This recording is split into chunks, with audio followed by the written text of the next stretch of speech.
Okay, I'm getting ready to install piston number 5. I'm just to prevent any errors, I'm making sure I'm reading everything from the service manual. This is page 4719 from the Jeep service manual install, and it's telling you specific instructions on how it wants the piston installed. So it says rotate the crankshaft until the connecting rod journal is located to the center of the cylinder.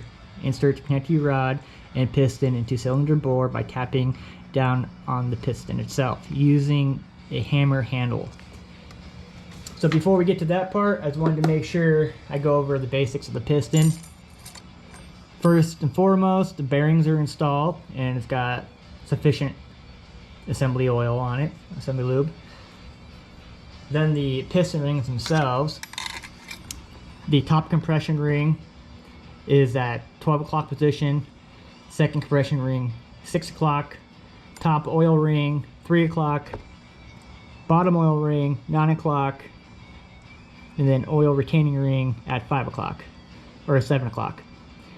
The piston itself is facing forward, the dot connecting forward. The connecting rod can be verified in the right orientation because the oil squirt hole is always on the passenger side, which is the major thrust.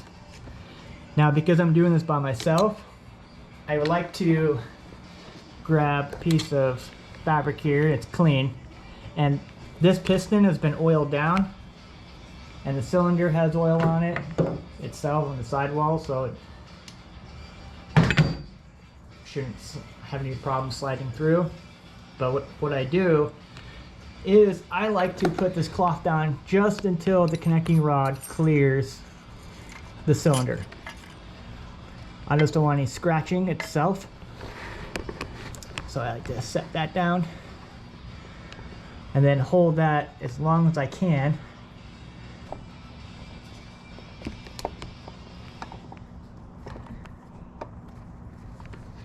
And set the piston in, making sure it's facing the right direction.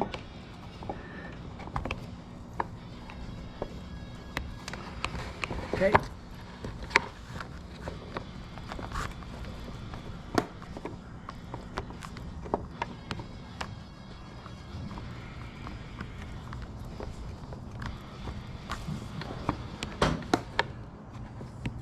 Okay.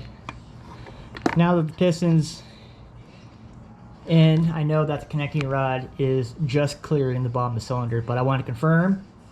So I'm going to go under the Jeep, make sure everything is cleared and that it's still lined up in the right orientation.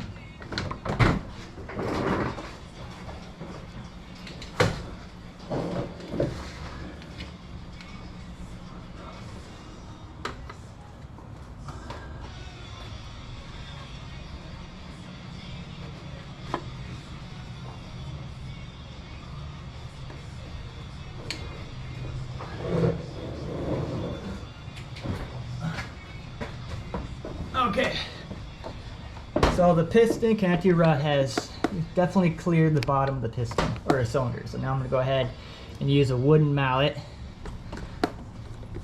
to gently tap to get the rings through. You don't want to force it. This is actually my second time, so you don't want to force it. It doesn't go in with just subtle taps, then it's getting bound up somewhere, and you don't want to force that.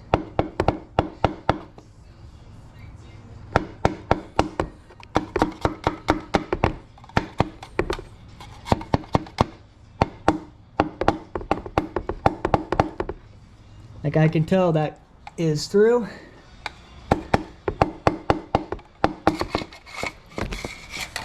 Okay. Now from here, I just go underneath the Jeep and I can actually guide it through. Once the piston is flush,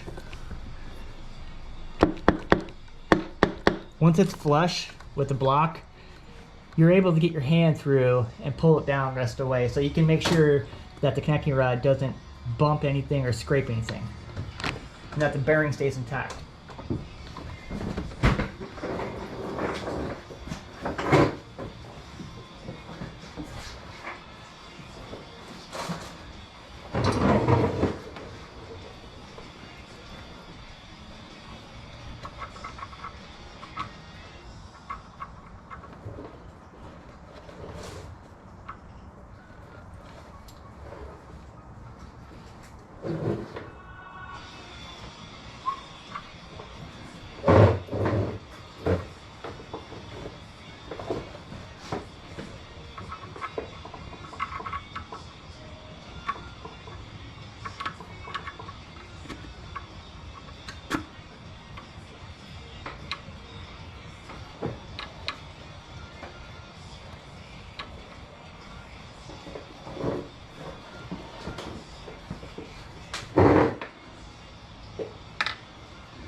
Okay.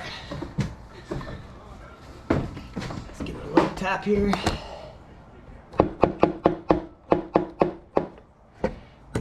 I don't go down very far because I try to pull down as much as I possibly can.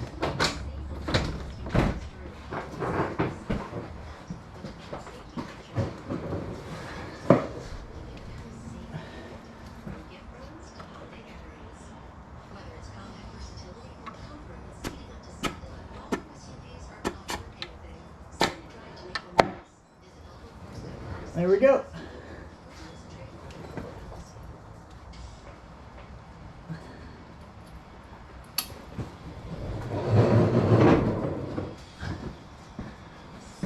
Okay, then I go on to my next part. I'm gonna put the bottom cap on, put pass gauge on it. We'll go to part 2.